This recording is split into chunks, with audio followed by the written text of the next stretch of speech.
Hey there, you're watching the Jessa Channel on YouTube.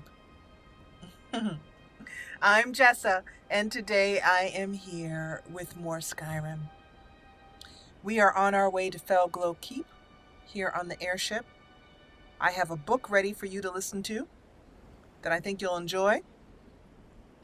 Inigo is in his spot at the head of the ship.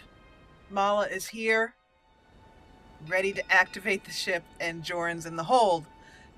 So we'll be leaving this snowy weather behind and heading out to Fellglow Keep. The book I have lined up for you to listen to on the trip is a guide to the city of Markarth, actually. So I'm going to set that up.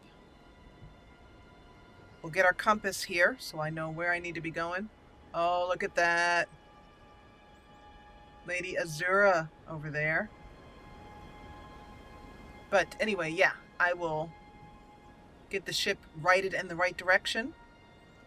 And then I ask you to sit back, maybe get a cup of tea, and enjoy the journey. Here we go. The City of Stone, a Sellsword's Guide to Markarth, by Amanda Aaliyah, Mercenary. If you're cutting your coins across Skyrim, you'll want to point your blade towards Markarth, the capital city of the Reach. There's no end of trouble in the City of Stone, and that means plenty of ways for you to earn your supper. Your sellsword instincts should point you towards the wealthiest patrons with the fattest purses to work for, but you need to mind yourself during your resting hours. Markarth isn't like your Whiterun, where mercenary companions, like the Companions, make a sellsword an honored professional. No, Markarth has its own rules the natives aren't going to just tell you. Luckily for you, old Miss Aaliyah is here to shine the torchlight over your thick skulls. First thing you'll notice in the City of Stone is the stone. They say dwarves cut out the city from the mountain, and maybe they did by the look of it. But what it really means is that the whole place is vertical, and the streets are really cliffs. Long story short, be careful when you've got a belly full of mead. When you enter the city proper, you'll immediately hit the market. The merchants usually sell food and jewelry on the streets. Meat is the preferred ration. The craggy rocks in the area make for poor farming land, and silver is what's used to make most of all the rings and necklaces you might buy, thanks to the large silver mine in the city. We'll get to that in a bit.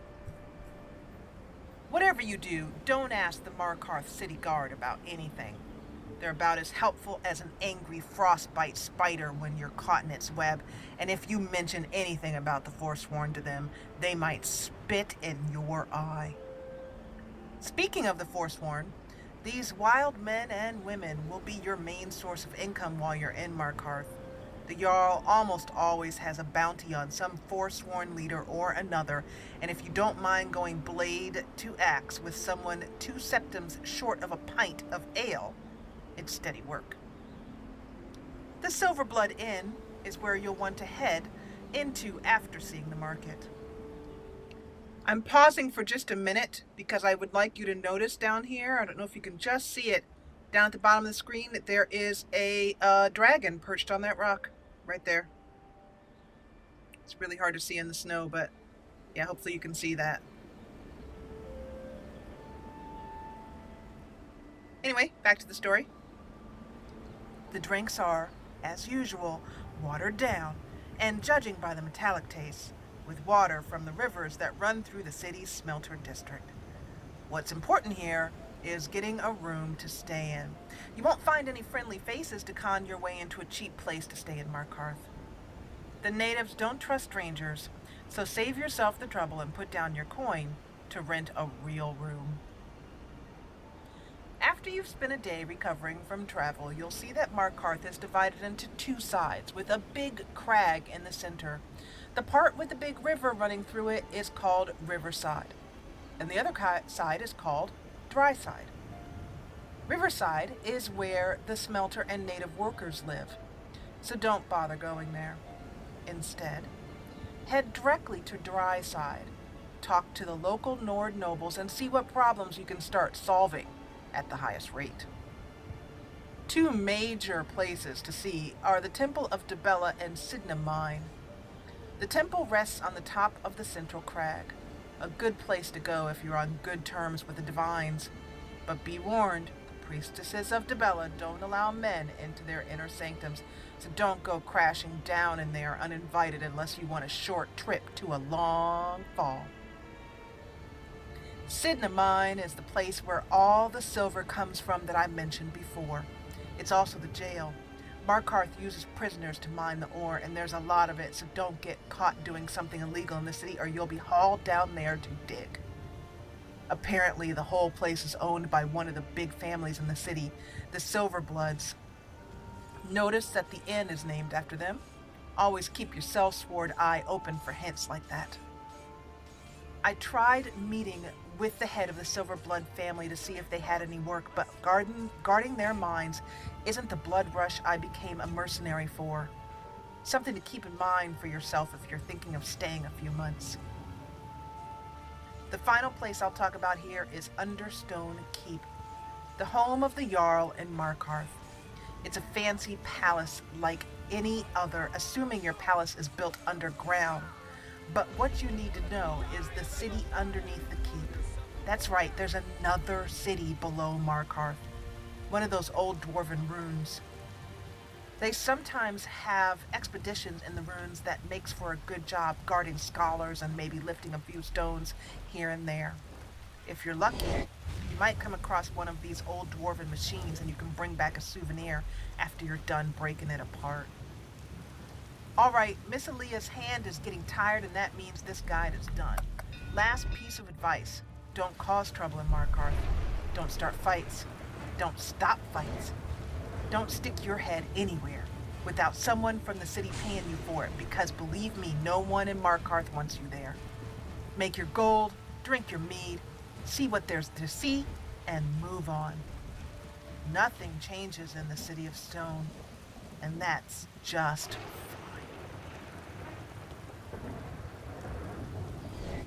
The City of Stone, a Sellsword's Guide to Markarth by Amanda Aaliyah, Mercenary. If you're cutting your coins across Skyrim. So I had that on repeat, sorry about that. And I also got focused because there's a dragon over here.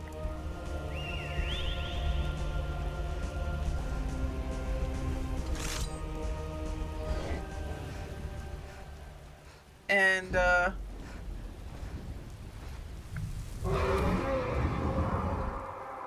yes, a blood dragon. Doing battle with, and I don't know if you saw, we were flying over that. The dragon was, fighting with, there was a Civil War fight going on. So Mal has to be very gently hit. One of these Civil War guys will be fighting with them as well too. When are we going to see some action? I just love it. So, when are we going to see some action?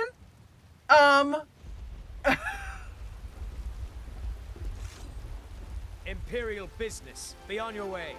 Imperial business, be on your way. Whoa. There was a Stormcloak soldier in there with all those Imperials fighting. It's not that bad. Oh!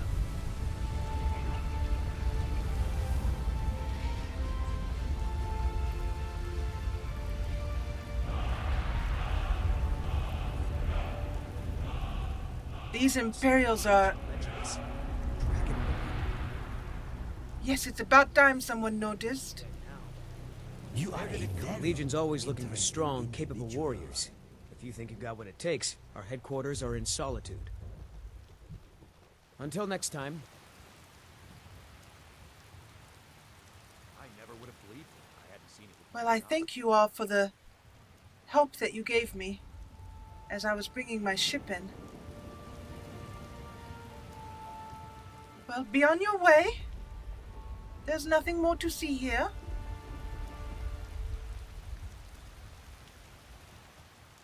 All the dead. So there was a huge battle going on, and in the middle of that battle, a dragon decided to come down and have a little fun, break things up. And then Mala came in. That's Skyrim for you. And now they all stop and have a good stare. What do we have this time? Doppelganger, which we already own, or no, Mala already knows. Gold. Yeah, her carry weight's pretty good, so we'll take that. And we'll take that because there's a great weight to value ratio on that. Speaking of weight to value ratio, I usually will spend some of each episode talking a little bit about mods because I know how many of you want to know more about the mods that I use and about modding in general. And the mod that I am using to pick things up is called Auto Harvest. There's a new version of it out, a complete overhaul of the working, and it's a lot faster and a lot more reliable and works. I really like it. Here it is, Auto Harvest 2. And it allows you to choose, same as before, allows you to exclude things that you don't want picked up, like human skulls, mammoth tusks, troll skulls, that kind of stuff. Chorus chitin, which is useless, basically. Different places that you don't want the mod to be working in. Things that you definitely wanted to pick up, like Mala's javelins. And it will gather from the area around you, or containers near you, or dead bodies near you. And it works really well. It also allows you to save your presets, which is fantastic. So I can click this, and when I close MCM, it'll save this preset, so I don't have to put it in again. Books that you've already read, it won't pick up. That's fantastic. And these are the things that you can pick up with it. I have it set not to pick up field crops. You can have it pick up things with a message or without. I have it set to pick up most things without a message, except for keys, in case there's a key I need to move forward in the quest. Skill books it'll pick up, so I know, and spell books as well too. And then it will pick up enchanted items with a message to let me know what I've gotten.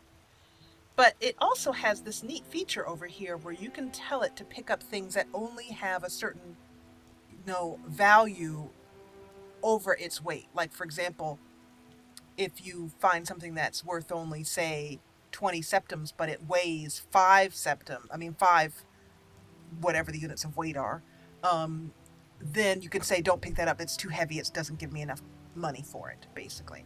So I did some research and I found out that 10 is a good number here, and I've been happy with it. So it leaves lower level enchanted stuff, things that aren't really worth it.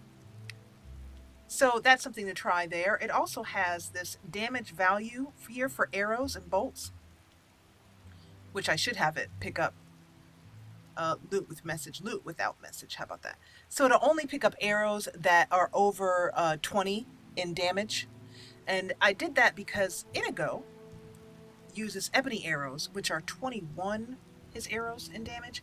So unless it's something that's along the same lines as what he has already, I wouldn't bother picking it up. So it'll stop from picking up like iron arrows and things like that are very low value and just sort of muck up your backpack. What is yours basically is mine.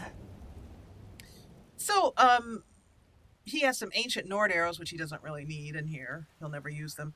He also has 2,000 ebony arrows. I did not give him all those ebony arrows. I don't know where he got them all. But in any case, but the ebony arrows are 20 here, so if I find any arrows that are better than that, I don't even know if there are any in game, then it'll automatically pick them up. And it's feeding time. Oh, Jorin, are you hungry? What will it be today? I think you should have something extra. Perhaps some salmon. You've been picking up a lot of salmon, and I will give you some. How about that. There. That should keep you good and hungry. I mean, good and fed. Not hungry.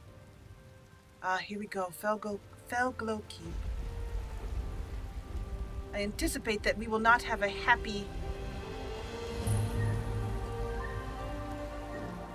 greeting,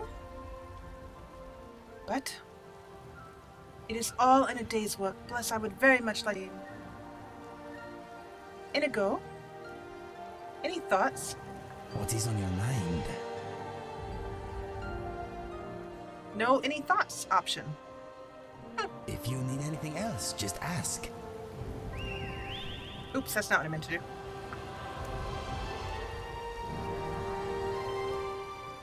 Yeah. He's following. I don't know why I can't ask him if he has any thoughts. Oh, there. I'm thinking, what are you thinking? What's We have some next? epic music going on in the background. I'm thinking, what are you thinking? Uh-oh. Never should have come here. Oh, I suppose that I shouldn't, but there it is.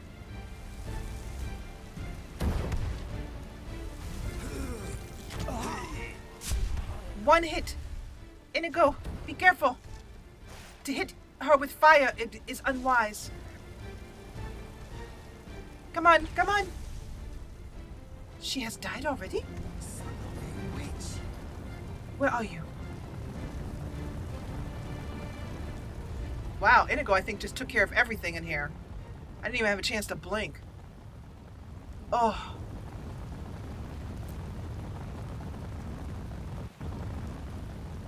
What is that noise? It sounds like something is on fire. I think, Mala, it's just this huge fire up here.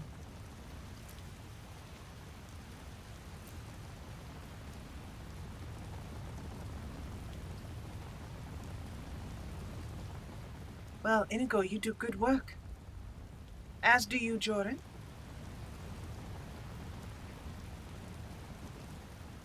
Well, hopefully this should be an easy mission.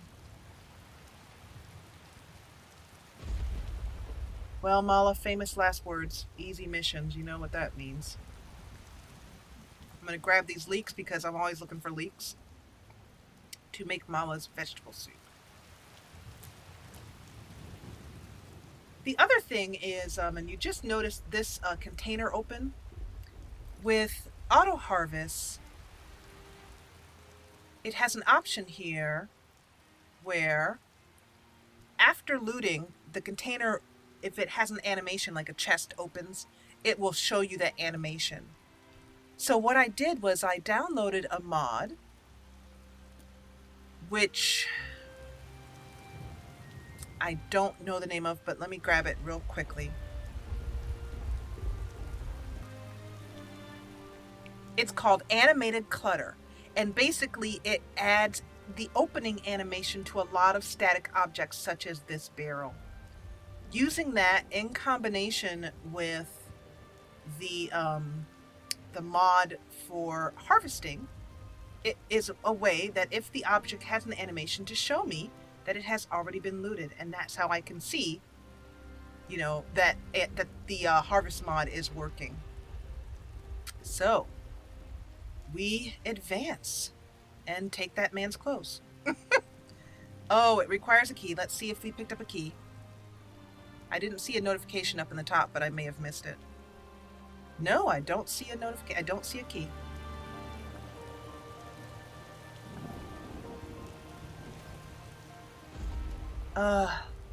Mala, did you see a key drop anywhere? No? No, I did not. Where would a key be? Well, there were two mages here. Perhaps it's in some chest or something.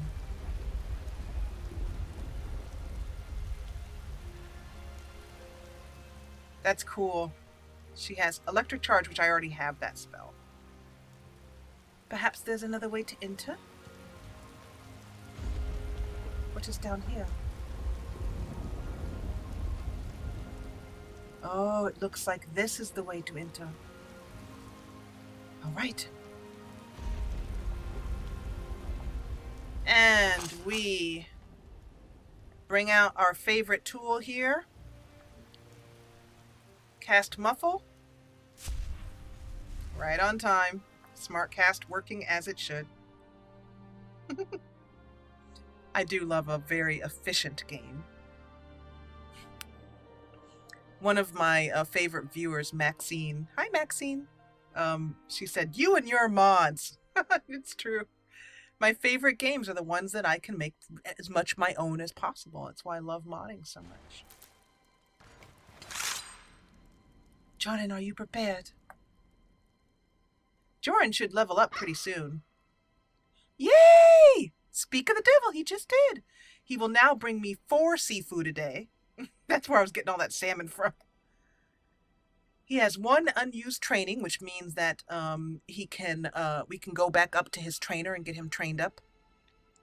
His combat damage has increased. And that means that over here under aggression, I have it set where he will no. Cancel. Confidence level. I have it set where he will avoid or flee from threats if he's outmatched. So he's basically, because I just don't like him to get hurt. And he's set to be essential. He can't die, but I still don't want him. I want him to basically run for it. And he works great in that way. But I've noticed that he has begun to be a lot more confident and is taking on things that are rather higher in level, just because he's getting to be higher in level. So watch out, little boy.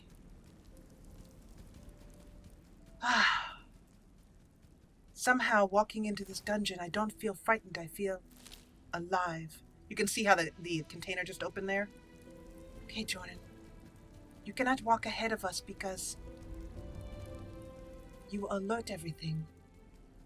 As unfortunately, Jorin doesn't have really a sneaky skill. What is this in this water? I hate walking in the water.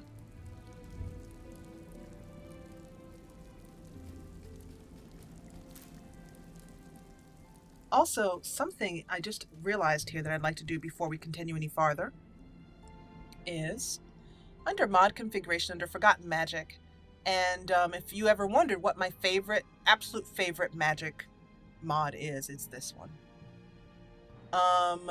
There is a spell, Phantom Shroud, yeah. So I actually have been using that quite a lot. So I have 3 talent points to spend here. So I'm going to pick 3 things. And that's the thing about Forgotten Magic that I like so much, is it allows you to actually level up a spell. If there's the more you use a certain spell from the mod, the more you can level it up and get some extra things with it. Let me show you the extra things that we can get with Phantom Shroud, which Mala has cast whenever she is sneaking. Shadow Veil. Increases stealth bonus and cost, which I don't want. Chance of evading an attack. Chance of affecting attacker with fear when hit. When hit with a spell. Phantasmagoria. That's the name of an old adventure game. Increase duration of illusion spells. I might like that. Increase arcane weapon. I don't need that. Increase duration. Increase effectiveness. Increase health and stamina. I think I might go for that. Reduces the casting sound. That's not necessary. I don't use arcane weapon. So I'm going to go for Battle Lust is 1. I'm going to go for Wraith Form to increase the duration. And then I'm going to go for increase the duration of all illusion spells by 50%. So I've spent all my talent points. And I think, yeah, I'm level 3 and you can go up to 5 levels, I think, in a spell. The other spell that I use a lot, I have some talent points talent points to spend for Conflagrate, which is a higher level fire spell that I've been using against the dragons, as I mentioned in the last episode. So I have 2 points to spend here. Let's spend those 2. What'll it be? I already have Disarm, which is really fun and does sometimes work to disarm the target. And a lot of these are meant to like work with other spells, so within Forgotten Magic. So, Ignite. A chance to ignite the target. A chance to apply Molten Fury to increase the fire damage. Permanently increases Conflagrate's damage and mana cost, which I don't want, because I am always running out of mana. A chance to knock back the target, which I might take that. Each consecutive Conflagrate deals 10% more damage for 6 seconds. That's nice. And it's really neat because you can kind of end up with a customized spell, because you can't pick all of these things. So you go for what your play style is, and that's one of the reasons why Forgotten Magic is so nice. Let's see. Firebomb. No, these are all for if you're using 2 spells. Deals additional damage equal to 12% of your current mana. Okay, I think we're going to go for Impact. And we're going to go for Blazing Tempest. Yep. And Fire Blast, which is a low-level spell that Mala was using for quite some time. She's leveled up as high as it'll go.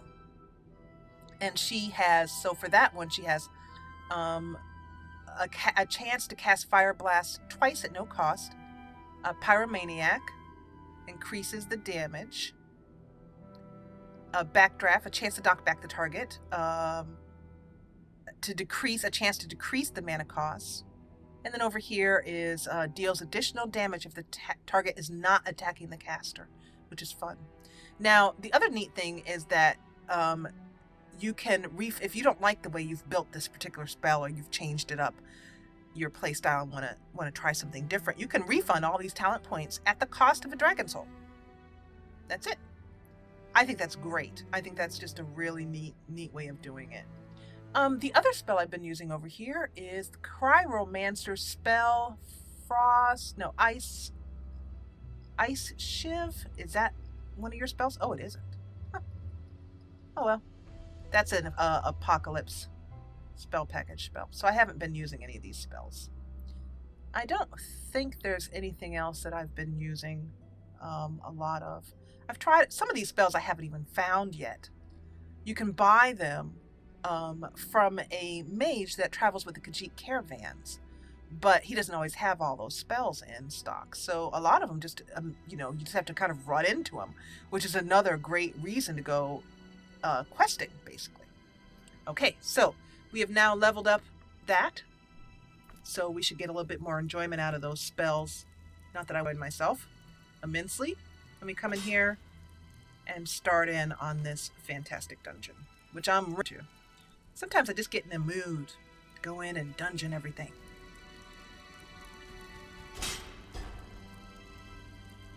Mala, there could be all kinds of things in here. Vampires. Huh? What is it? It is I.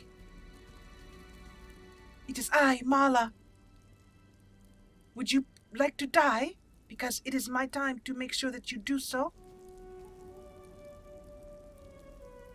So since these are mages, Mala, maybe we might want to try some spells against them that deplete their magery, basically.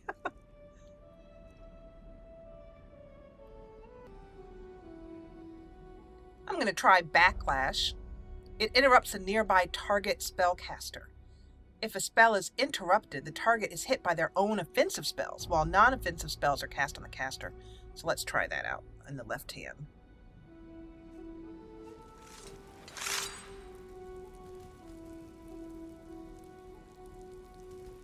Here we go. Perfect. You should be able to get this guy. Let's see. Now we'll have to aim a little bit up here, Mala. Not that far up. Magic abuser. Oh! Oh, a spider! I think you just need Conflagrate. Hey, and we have another level up. Cool. Yes, a spider.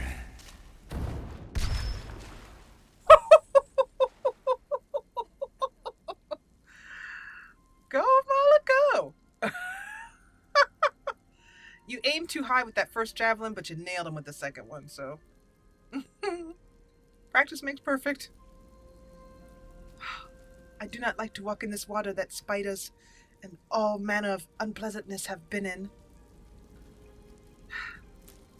I hope we do not catch any diseases. All of this junk.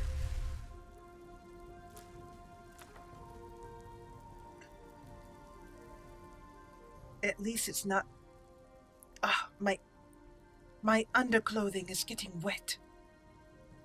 I have to bounce and get it off my bottom. Yes, Mala, that's what the Dragonborn concerns herself with.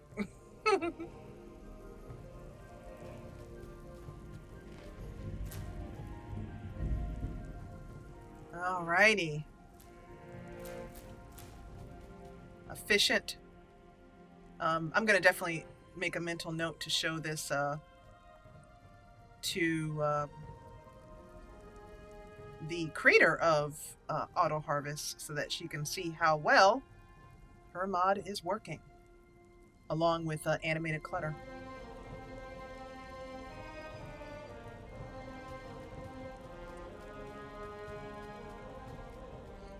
The mod is also set to automatically pick up skill books. I don't know if I'd mentioned that.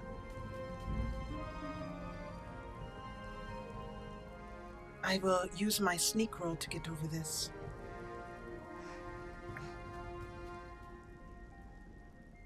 Oh, and there's another one here. I don't like these things. This is what Become Ethereal is for, Molly. So for this one, Mala, remember, you imagine the breath of the dragon bathing you in an energy which cannot harm you, or you cannot harm or be harmed. Yes, I remember. I wish I could shout quietly, though. I will alert everything within a small radius, but... ah, well. Fine! Oh! I would not be hurt. I wonder what happened. I don't know. I don't know why it didn't work. And yes, everything knows we're here now.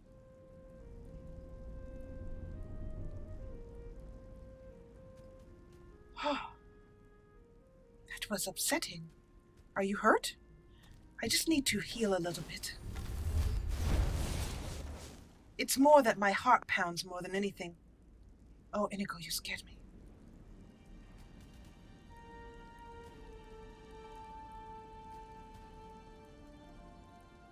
Are you... I am here to help you if you need help. Oh, Mala, that is a back away. What is it? That's a vampire, Mala. That is not good. This is not good. Oh, no.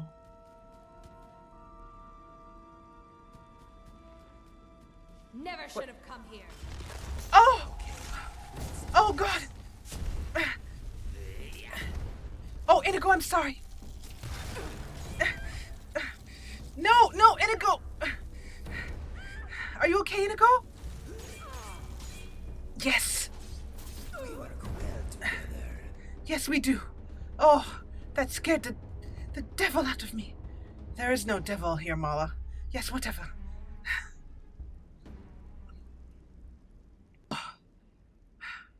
But I think that spell worked because she seemed to have cast her spell on herself. So they are keeping vampires here. What do I do with them? Well, I don't know. I suppose let them starve to death in their cages. Jorin's like, I've got her. I've got her down. Oh, that was a bit frightening for me too, Mala. Well, sometimes, you know, I feel as if you don't understand what it's like to be here in Skyrim. Well, I don't, Mala, but I have a lot of compassion for what it must be like for you, that's for sure.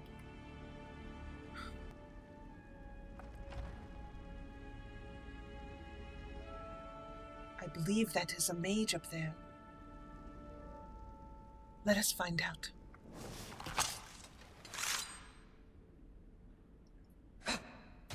Mercy! No! Mercy for you! She's running. What kind of battle duo is that? Hey, watch what you're doing. I am watching what I'm doing. I am watching myself attempting to kill you. What is happening here? Those fools are actually fighting. This is odd. Mine's playing tricks on me. No, it isn't. I am here. So I've learned a neat trick when I want to pull enemies towards Mala. I've learned that mage light is ways. One, it gives me some light, and two, it calls enemies towards her. Like? What was that? So, you want to dance? I knew it. Magic is not a toy. Victory is yours. I submit. Okay, I'm just wasting javelins now. Dude, I love a good fight. Time to go back to Conflagrate.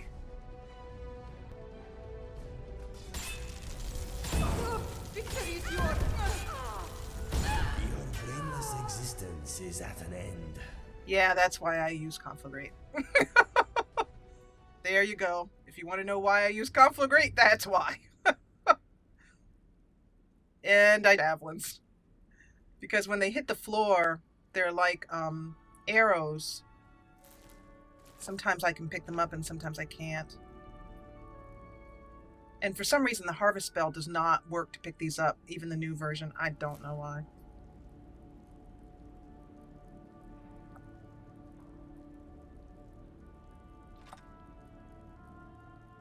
And the place where the kind of the pickup mark here where you can pick them up doesn't always show up. Oh, there's a Khajiit they have. Oh, they trapped a poor Khajiit in here. Oh, foul mages. And the reason why their robes are popping off like that is because they're a master vampire. Were they doing some sort of work on them? I know not. It looks like they are trapping these vampires and experimenting on them. This is interesting and unfortunate.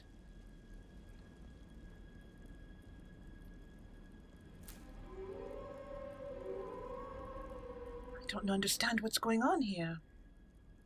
Oh, one of your Khajiit brothers. Do not look, it's too unpleasant. We will continue forward. And before we do so, let's do this level up here. Gonna increase my health. Trying to get Mala a little bit more health here. And follower leveling up. And then I'm gonna go over here and add her perk using the mod that I like to use for perks, rather than trying to navigate that tree. I've been working on trying to get alteration up so that it costs a little bit less for Mala to cast her spells. So, protection spells like Stone Flesh are twice as strong if not wearing armor. But Mala's wearing armor, so that doesn't help much. Stability. I don't need dual casting. She never does dual casting. It looks like... Have I got... Yep, I'll do restoration. Everything that helps me lower her magicka. But actually, before I do that, let me check. The spell that she's been using, this alteration spell, is Stone Flesh, and which is an apprentice level spell. Stormgate. What do we have here for adept? Lift, adept lock. Ah, yeah. Okay, I'm definitely going to go because this open adept lock is something that Mala is going to be using. And so let's make sure that costs a little bit less magicka. As low as we can get magicka is basically what I want to go for here. Alteration. Adept alteration. Yep, there we go. So I can now have that spell. And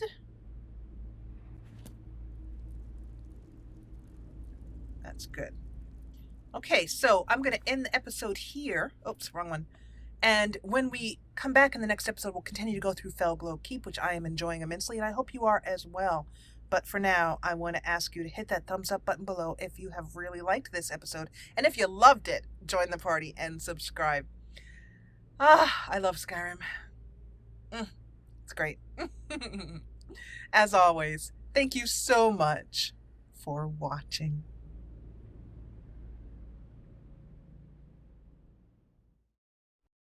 Get every new Jessa Channel video right in your email inbox.